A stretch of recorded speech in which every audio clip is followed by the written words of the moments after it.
the top 5 retirement fears and how to conquer them.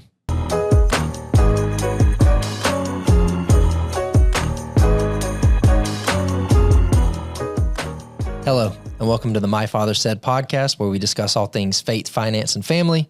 I'm one of your hosts, Ryan. I'm both a father and a son. Hey, everybody. I'm Robert. I'm Ryan's dad, and I've got kids of my own, him being included, and I've got a dad who's passed on, gone to eternity. How's that? That was different. Yeah. Okay. All right. And today we are going to talk about the top 5 retirement fears that people have going into retirement and how to conquer them. This was a survey that was done by AARP. We wanted to give credit to them for providing the survey. So with that, we'll go ahead and get to it. Just take it away there, Pops. Good deal. Good deal. So, planning for retirement is one thing. Living in retirement is something completely different. And the only people who can tell you about living in retirement are people who are living in retirement. On the other side, where I am currently and where you are obviously, we can plan for what we perceive retirement to be based on the client's stated objectives.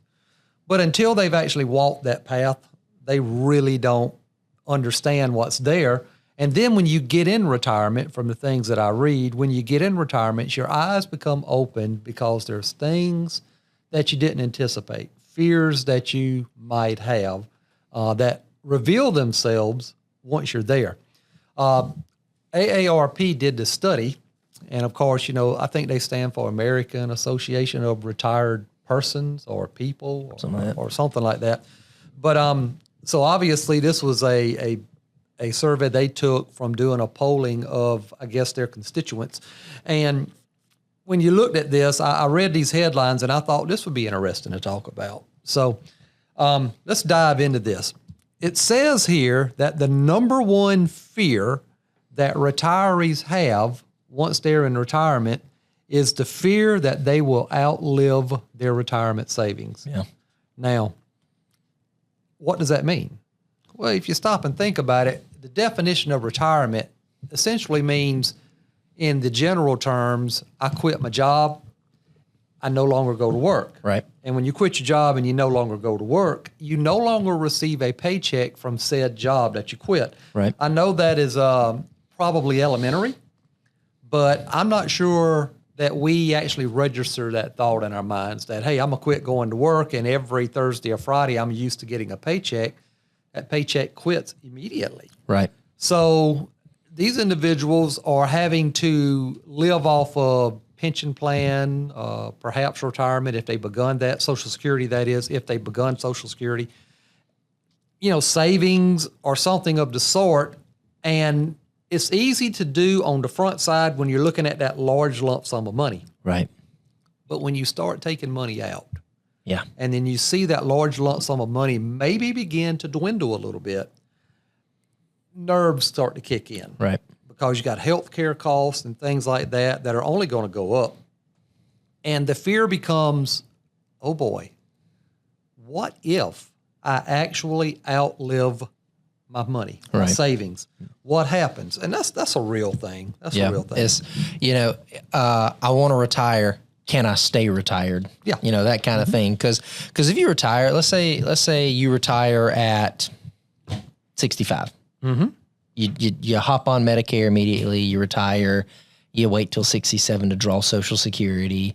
You're living off of your retirement. And then right around 77, 78, then you start to realize, oh man, what if I'm going to outlive this? It's really hard for a 78-year-old to get back into work. Right. Yeah. So like that's a big fear is, hey, can I stay retired? Is my money going to last?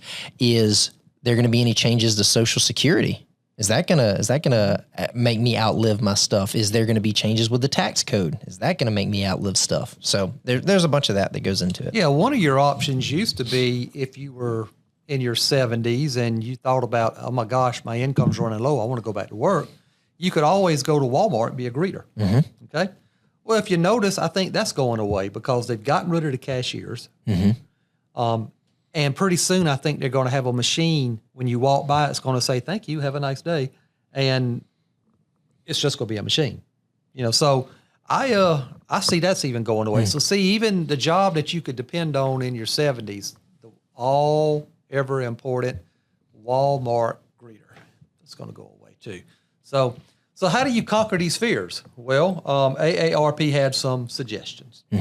One of the things they said was delay collecting Social Security.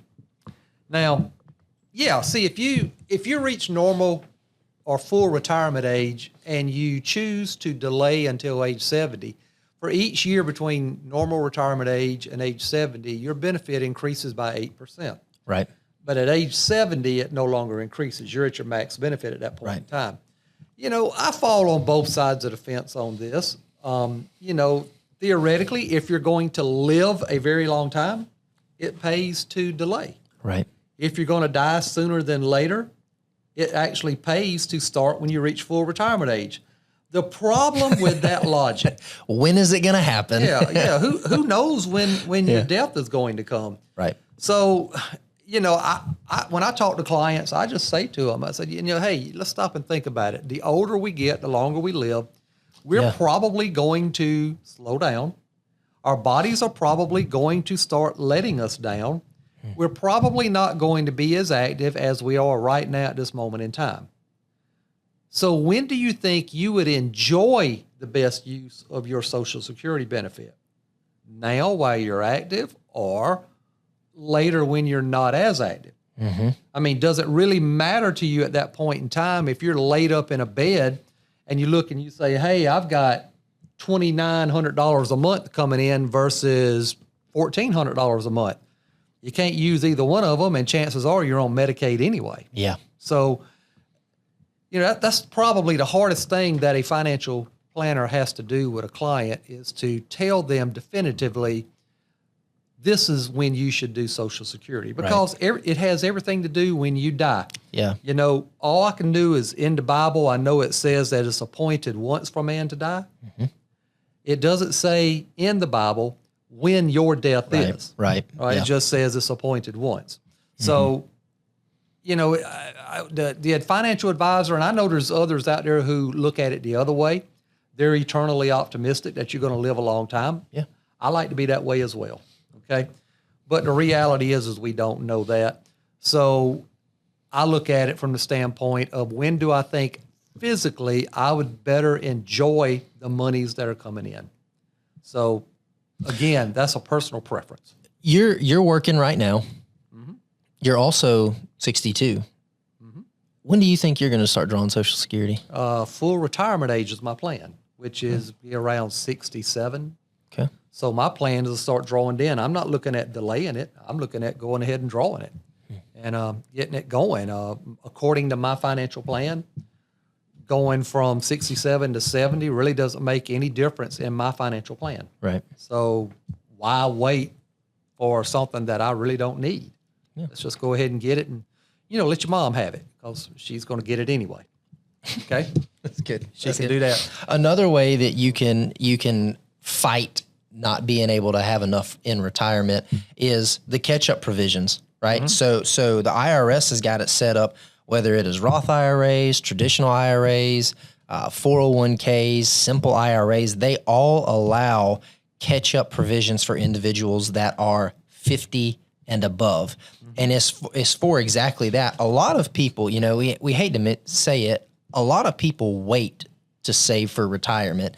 And then there's this moment, or I've wasted time, or they're coming to this realization, but there's these limits on how much they can put away. Well, the IRS realizes that, or the Congress realizes that, and so they've made it law to where you can put more away after age 50. That's a great way, because if you're still working, you're in your 50s, you're in your 60s, you're probably in some of your peak earning years, unless you've started to slow down or you've sold parts of your book. You're probably in the peak earning years, allowing you to be able to sock aside that much money. That's a way to avoid it, or conquer it. Rather. Yeah. An idea that AARP does put out there that I like, it appeals to me because it's part of what we do in our planning practice.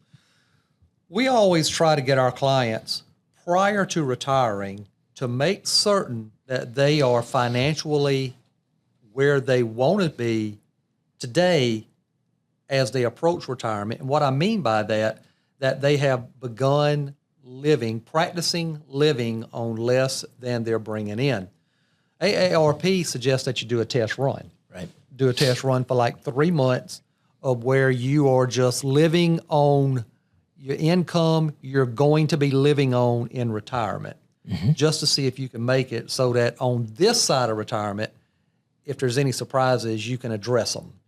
So practically, that's a great idea. Practically, what does that look like? Let's say both of the spouses are still working. Do they take 100% of their paycheck and stick it off to the side somewhere and only live off of, their savings or their X amount that they're getting in Social Security? Well, for the person who is planning, who has sit back and worked with an advisor like us or whoever their advisor is, and they've sat with that advisor and they've said, I want to live on X amount of dollars per month. Well, regardless of the paycheck size, let's start living on X amount of dollars per month, whatever that is. Let's do that before retirement. And then if there's any excess in your check, I hope there is. If there's any excess in your check, just sock it aside in the savings account and let it be accumulating while you're not living off of that and you're actually practicing. For example, if you and your spouse are bringing in $8,000 a month combined and you said you want to live on $5,000 a month, well, before you retire, begin living on $5,000 a month. Yeah, that's good. And let's see what that does to you. Now, obviously, it's going to do a couple things. It's going to reveal, all right? But what it's also going to do is it's going to exercise the person into actually practicing the discipline needed to live on that amount, just to see if they're able to do it. Yeah. And, AARP says do it for 3 months. Gosh, if you could do it for a year in advance, I think that'd be cool. Be a much better, because what you're going to have is you're going to have those. Nobody plans for their semi-annual, annual house insurance or car insurance. Nobody plans for that. It just pops up, and those are the 2 months out of the year where the people are just struggling. Yeah. Right? Nobody plans for Christmas, even though it comes around every December. All right. So I would say, if you could ideally do it for a year in advance. I like what AARP has said here, but I would try to get you to go a year. Yeah. Well, either, whether you do a year or you do it 3 months, that is more than the vast majority of people are going to do. Because a lot of people just, it's time to retire. Yeah. So, all right. So another fear, the number 2 fear for people in retirement is a fear that they will lose purpose. Now, when we were looking at this, I don't know about you, but I was thinking all the fears we were going to have was I'm going to run out of money. Long-term care is expensive. Social Security, everything was going to be dollar amounts. But the number 2 fear has absolutely nothing to do with finances. It's a fear of losing purpose. Yeah. Why do you do what you do? Yeah. What is it that makes you who you are? What a lot of people, their social circle is the people they work with. People they worked and spent years and years and years with. And then one Friday they say goodbye. And then on Monday of every week that follows, they wake up without those relationships as close as they used to be. And a lot of them just disappear. Kind of like high school friends. In high school you were tight, and now 10 years later you don't see but maybe one of them. Yeah. It just happens. It's the way the world works. Losing your purpose. Before you retire, you really need to consider, what am I going to do in retirement? There's an author, he's deceased now, by the name of Bob Buford, and he published a book called Halftime. And basically what he is saying is the first half of halftime is your working years. The second half of that is your retirement years. So you spend your first half of life getting ready, but while you're in the first half of life, you need to start planning on, what am I going to do my second year of life? Right, yeah. So in my case, being a pastor, I kind of have a purpose already baked in for me, just because when I do step away from here, if God so ordains it, if I'm still pastoring a church, well then, I will retire from doing this for a living, but I will be pastoring, continually until some time. Right. I doubt if I'm in my 80s, if I make it that long, I doubt I'm going to be pastoring then, because I'd be probably a senile, belligerent, spitting man. Nobody can understand what I'm saying anyway. So I doubt that's going to be the case. But the point is when you get into that stage of life, you need to have a purpose. Getting up and sitting down 7 days a week is going to lead to an early death. Yeah. Oh, yeah. Your body's going to quit moving. You're going to quit exercising. You're going to quit exercising your mind. You're going to become a social hermit. You're just not going to be able to do things. So, how some people address that according to AARP, go back to work. Yeah. So there was somebody that we know retired. The plan was to play golf. They were going to play golf all the time. And they did. And they played golf all day, every day, 6 days a week for about 3 weeks.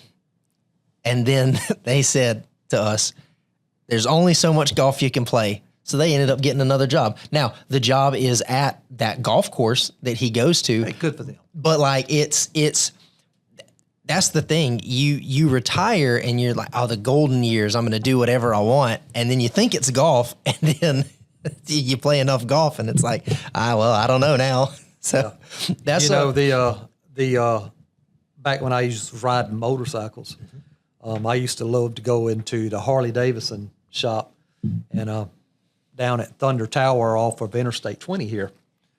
And I would go in there, and the owner and we would speak to each other quite often. And of course, when we walk in as customers, what we see is the T-shirt, the nice chrome, and the salespeople walking around with their little T-shirts on, and everything just looks cool and great. And I remember the owner of the company saying to me, he said, people on the outside see this, they think this is all fun and games. He said, but, people's actually working here. Mm. And I said to myself, one of those times I said, I might want to work in a Harley Davidson shop one day when I retire. I could just hang out and just cut up. And when he said, no, it's actually work, I went, I don't think I want to do that. Yeah, I don't want to do that. It's like, I don't, I don't want to do that kind of thing. I don't want to work. And then, I joke a lot because people who know me know that more often than not, if you don't find me at my job, and if you don't find me behind the pulpit at the church in the spring, summer, and fall, you can most definitely find me in a flower nursery somewhere. Mm-hmm. And I've often thought about, one day I think I might want to get me a job in the nursery, see if they'd just let me go around, water the flowers, and talk to them. I don't think they'd do that. But still, that would be something that I would just enjoy doing just because I'm somewhere I'd want to be. But the moment it became a job, in my mind, I don't think I want to do this. Yeah. I know every time we go down to the beach, down to Edisto, we'll pull into the Ace Hardware there because, we got to get something, always got to work on the house. Something's always got to be worked on. And so when we go to Edisto, we'll go into Ace Hardware, and fully, I think 90% of the people that are there working are retirees who are working part-time just to do something with their time. Yeah. And you would think to yourself, my gosh, they're at the beach. Yeah. Can't you find something to do at the beach? And then in my mind, I think about it. When I go to the beach, I rarely go to the beach. Yeah. And we're beachfront. Mm-hmm. And I rarely go to the beach. Now, your mom and I in the afternoon when the sun begins to set and you're not out there baking, we'll run down to the end and go pick up seashells and stuff, just for the evening before we go eat dinner. But how often can you do that? Yeah. Yeah. So, I think you've got to have something to do. Volunteering is something AARP recommends. Mm-hmm. Go out, and I think volunteering is great. Yeah. Mr. Billy Barr has passed away now. Mm-hmm. Mm-hmm. Longtime friend of our families. And I remember Mr. Billy Barr, when he retired, I'd see him outside swinging on that porch swing. Mm-hmm. And I'd stop in there and talk to him, and we'd just sit down and talk. And Mr. Billy Barr grew daylilies out of his backyard in that big field behind his house. And people would come at all times of the day, every day of the week, somebody be pulling in. He'd smile, go out there and dig up some daylilies, get a wad of cash in his hand, come back out there and sit down in the shade on his bench and just grin from ear to ear. He had purpose. He had purpose. And he said, Robert, he said, I'm busier now than when I was working. And That's awesome. but it was fun, and just watching him do that. Then I see other people when they retire, they end up being, especially if you're at a church. If you're at a church and you retire and you have health and you have wills, you will inevitably become the Uber for all of the elderly people in the church, taking them to and from their doctor appointments. Yep. And, that's a form of volunteering. So, you want to stay involved just to keep yourself engaged in community, people, activities. So, losing your purpose, that's got to be worse than death by 1,000 paper cuts. Yep. So I don't think we can stress this enough. When did you start working? You mean like actual work? No. I mean, when did you first start working? Well, I was probably 10 years old. 10 years old, and you were working on the farm. Mm-hmm. You are now 62 years old. You have been working for 52 years. Yeah, that's all I know how to do. When you retire, if you have not figured out what your purpose is, what you're going to do, if you didn't have pastoring, when you retired, that would come as a total culture shock to you. You wouldn't know what to do.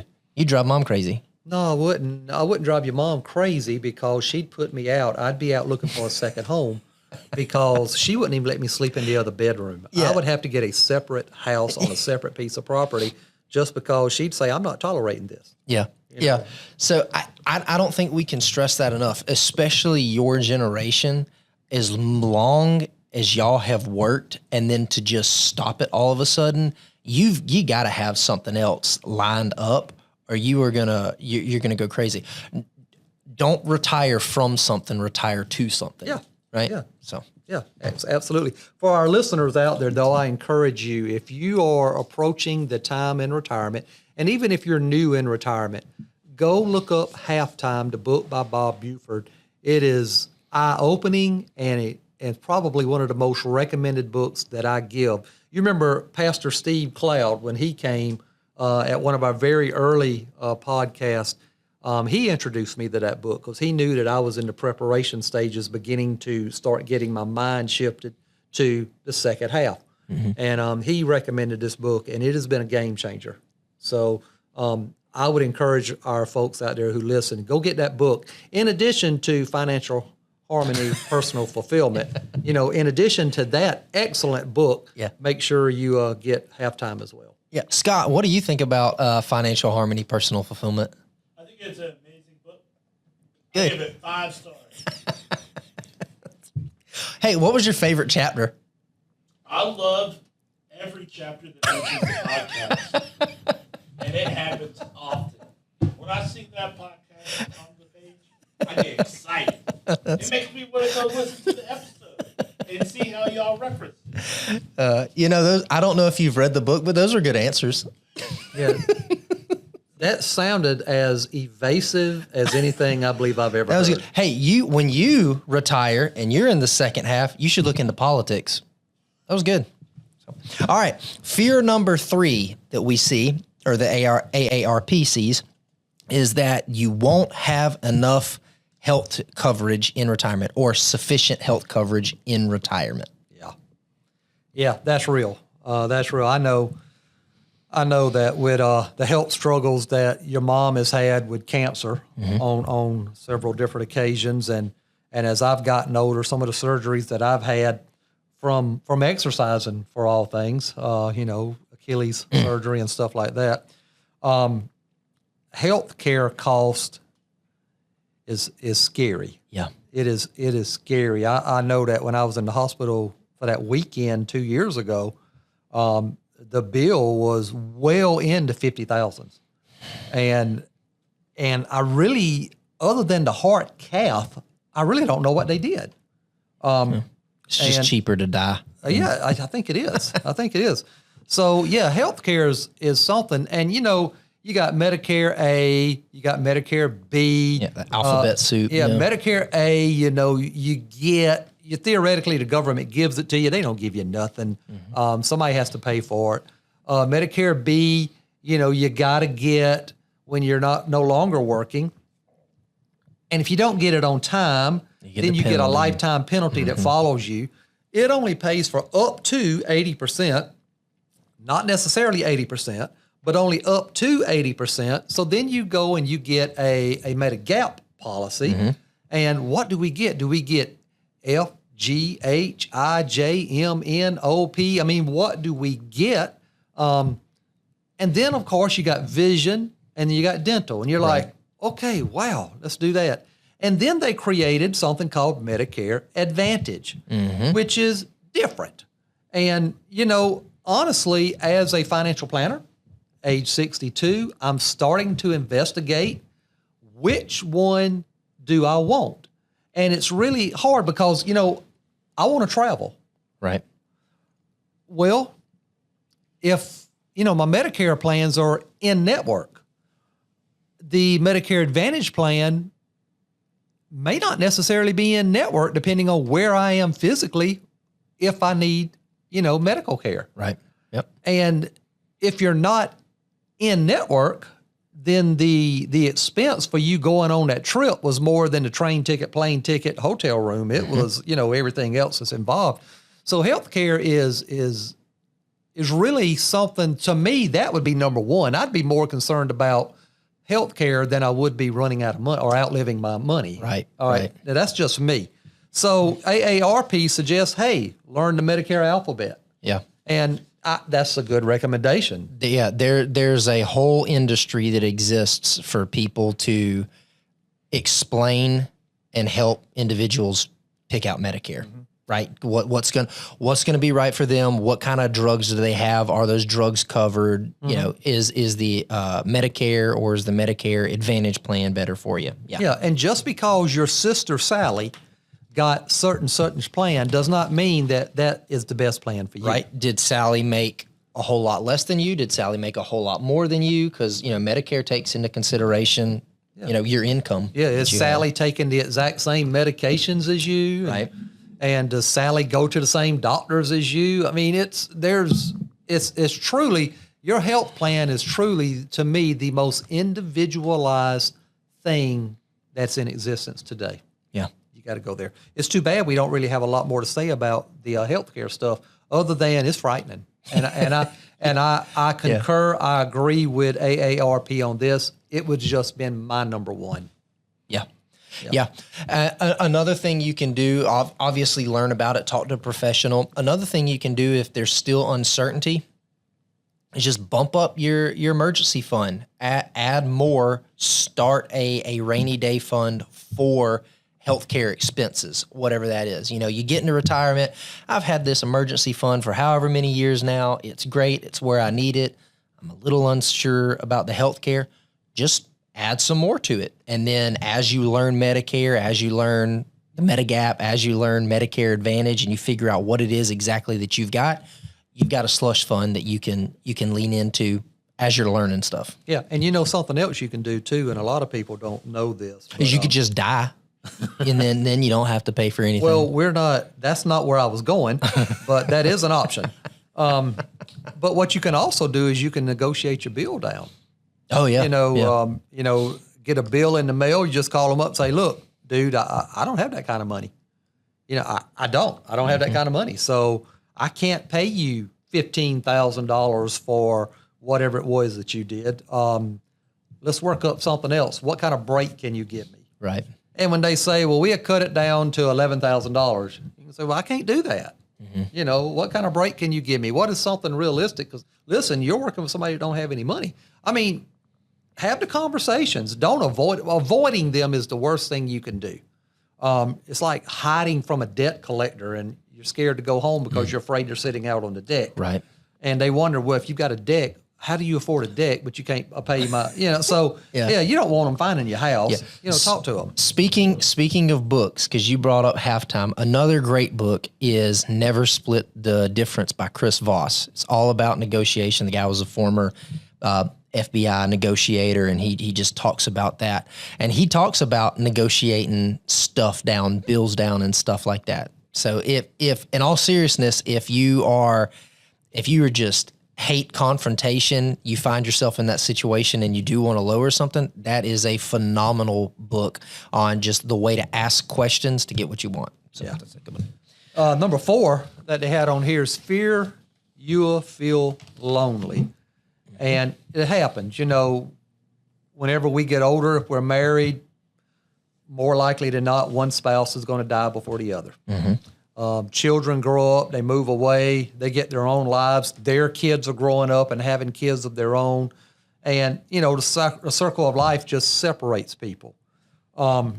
So a big fear of retirement is eventually I'm going to be by myself. Yeah.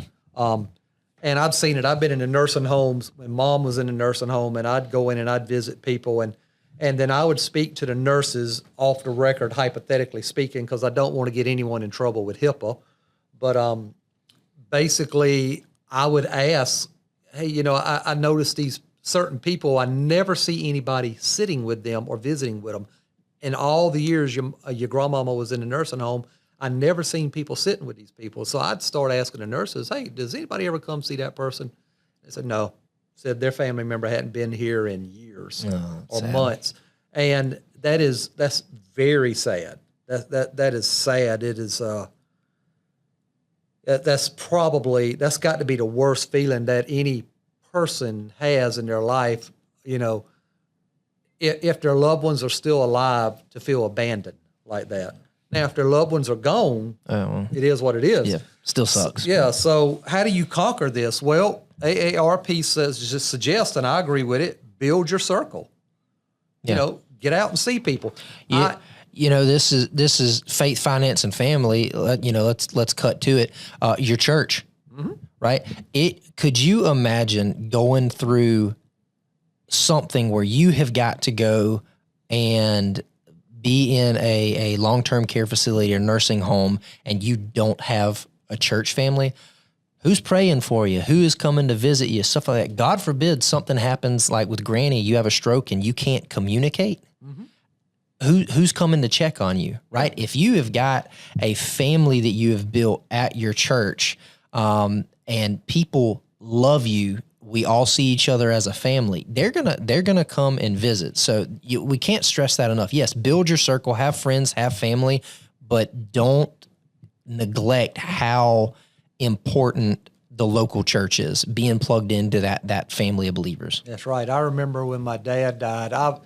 Being a pastor, I have obviously pastored several funerals. I probably have one to do at the end of this week. And but I've seen how families mourn, and I've seen people with church families, and I've seen people without church families, and there's a marked difference of just the people sitting in the congregation or sitting in the funeral home. But it came to realization for me personally when my dad died. I experienced firsthand how the congregation I was pastoring at that time, Cope Baptist Church in Cope, South Carolina, how that congregation swarmed your mama and I, surrounded us and loved on us. And I remember saying to your mama, I think a few weeks after, once I could speak without being emotional, I said to your mom, I said, I don't understand how anybody can survive without a church family. I just don't get it. Yeah. I don't, it's when the sun is shining, it's easy to take for granted. But when it's nothing but pouring down rain inside your house, that's when it shows. That's when it shows. And and I think I gained some weight that month too, because my gosh, church people feed you like there's no tomorrow. Especially Southern Baptists. God almighty, it's the craziest thing. Another thing that AARP says for you to not feel lonely is choose your retirement spot carefully. How often do we hear people talk about when I retire, we'll sell my house and we're moving to Florida. Or we're moving Texas, to Arizona. the Lake, Texas, and they move to places where they really don't have a social circle. Yeah. Yeah. And when they get there, they're not grounded in the community. They don't really recognize things. You said Florida. this is something to me that has always stuck in my mind, and I think some people out there will relate to this when I say it. Every time that your papa and I would go down to Daytona to the races, we'd get on I-95, leave South Carolina, get into Georgia, no big deal. But when we hit the Florida line, it's like someone turned an outdoor light on. The interstate went from black to concrete, and it got brighter instantaneously. And you literally felt like, I'm in a different part of the world. And as you got into Florida, the buildings looked nicer, brighter. It's just a whole different place. So when you go down there and you realize, I've been here, but I don't really know anything about here. Yeah. And you go down there and you get there, you've invested a bunch of money in that place now, and you get there about a year in. If you're not good at getting actively involved, if you're not good at seeking out opportunity, and if you're like me, a introvert, and you don't really put yourself out there, then you're going to find out, where I moved from, I think I want to go back to. Yeah. So I've joked around with Alexia about this. Texas is the greatest country in the world. We'll say stuff like that, or like Florida's great, Arizona's great. A lot of elderly people or retirees, they move to those states, usually from out west or up north, they're moving down there. And don't get me wrong, a lot of those states have some great stuff, the friendliness towards Social Security, the geriatric hospitals, a lot of them don't have state income tax, stuff like that. All of that's good. But if you have spent your entire life in South Carolina, and then you decide to move to Florida, it might be nice for a while, but you ain't got anybody down there. And so at some point, something's going to happen. And then again, it goes back to like not having a church family. You're going to be alone. Let me tell you a Florida story. Okay. This is years ago, back when I worked at another company. I was a customer service rep. And Sears was my primary customer. And I worked for a company that manufactured the riding lawnmowers. Is this when you would go to Chicago? Yeah. Okay. Yeah, I do stuff like that. Now, I'm on the phone one day talking to one of my contacts somewhere down in Florida. I forget where he was at. But we're on the phone talking, and he said he was working at home that day. And so we're talking, and in the background, all of a sudden, his dog commenced to going berserk, barking like crazy. And he said, you could hear him. He'd say Fido, or whatever the dog's name was. Fido, be quiet. Hush, hush. I'm on the phone. Like the dog would go like, yeah, I understand. Yeah. And Fido wouldn't hush. And he said, Robert, let me call you back in a minute. I said, okay. Well, about an hour passed. He called me back. He said, you're not going to believe this. He said, I got a pool in the backyard. He said there was an alligator in it. Holy cow. Love it. He said it was a big alligator. He said, I got to call, DNR to come get it out. He said, it's a big alligator. And I'm thinking to myself, who would want to live someplace where if you walked outside, you might be looking at an angry croc? I mean, that makes no sense to me either. So that's just my Florida story. So then you can just move to Texas, because Texas, I don't think they've got as many alligator sightings. They have armadillos. Well, which one's going to eat you? Well, armadillos will probably cause me to eat myself because they tear up your yard. Fear number 5 that AARP found was you won't have enough to afford long-term care. Boy, that's real. Yes, and that is real for people who aren't even retired. Yeah. Right? So we personally have someone we know that's looking at long-term care. They went and got quoted the other day for them and their spouse. It was $40,000 a year for long-term care insurance. Unreal. We've ran quotes for people and it's been, 12 grand, 15 grand, something like that. So it is a very expensive thing, but the long-term care, how much the insurance cost, and then God forbid you don't have insurance, how much the care itself cost. Yeah. Yeah. Your granny's, when she finally passed away, her long-term care was costing right at $80,000 a year. just to be in the nursing home and get 3 meals a day. That's all it covered. Yeah. That's all it covered.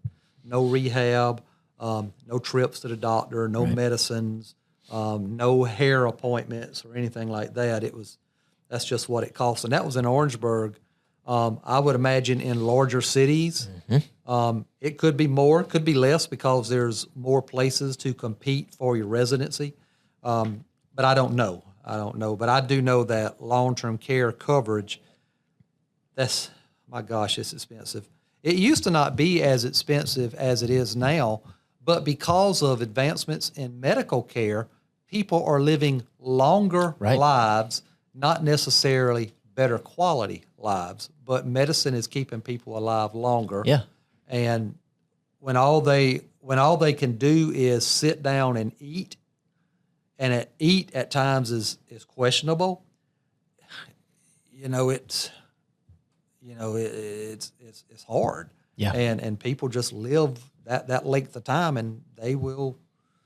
People are living probably with medical stuff. They're probably living 3 years longer than what they probably would without the medical stuff. Yeah, it's a double-edged sword, right? Like everybody wants to live longer, and modern medicine and the care that we get and stuff, people do live longer. That's a good thing. But the longer you live, the more your body starts to degrade, the more likely you are to have some event that's going to make you require long-term care. If I ever got to the state, and I hope I don't, and I hope no one I know does, but if I ever got to the state to where Mama was at, I would hope somebody would take me on a trip to the Grand Canyon in a motorized cart and point me toward the edge. And if I didn't have enough sense to press it forward myself, they press it and look the other way and swear I did it. Just get me out of my misery. All right? Just get me out of my misery and everybody else's misery. Just get it over with. And so...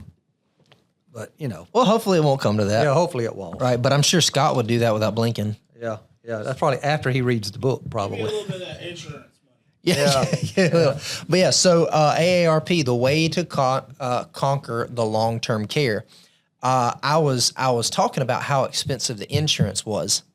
That's the insurance. Imagine how much it's going to cost if you don't have insurance. So one of the ways to conquer it is get long-term care insurance.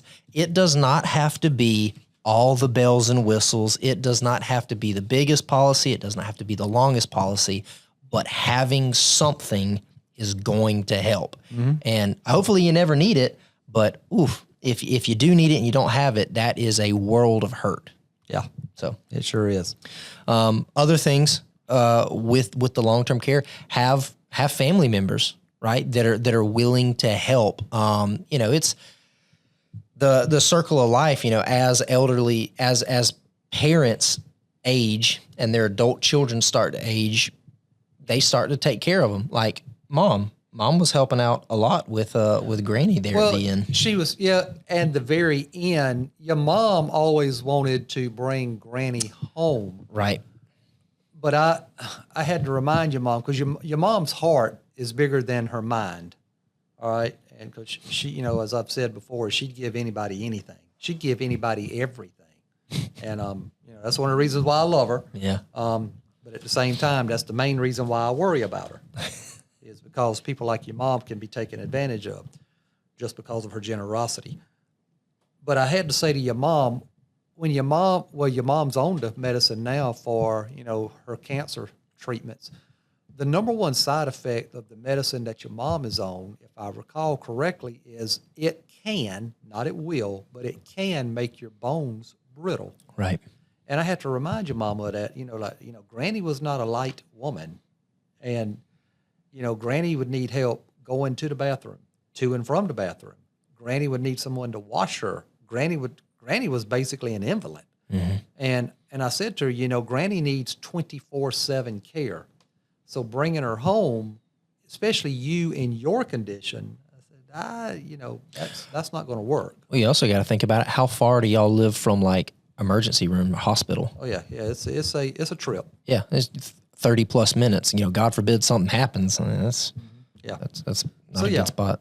So yeah, those 5 worries are legitimate by AARP.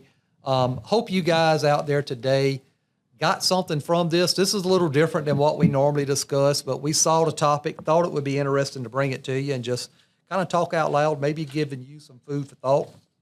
What we would encourage you to do is if you don't have a financial planner, seek out one. Ryan and I are always interested in talking to you about your situation. Mm-hmm. If you do have a financial planner, broach this topic with them, have these conversations. We all have opinions. Ultimately, you have to make the decision that's best for you. But have the conversation. You know, the Bible talks about, having many counselors. And it's wise to have many wise counselors, that is, and to take all that information in hand so you can make a informed, educated decision. So if you have any questions, if you're clients of ours or you're thinking about wanting to see us, give us a call. Scott will hopefully put our contact information on the podcast, and you can go to YouTube and see that.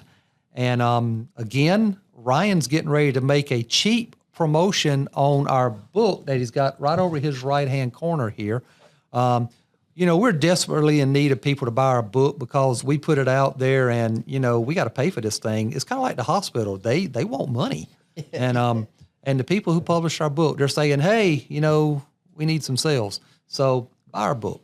Help us out. Ryan, you want to take us home? And with that, this has been another episode of the My Father Said podcast. I'm Ryan. I'm Robert. We'll see you next time.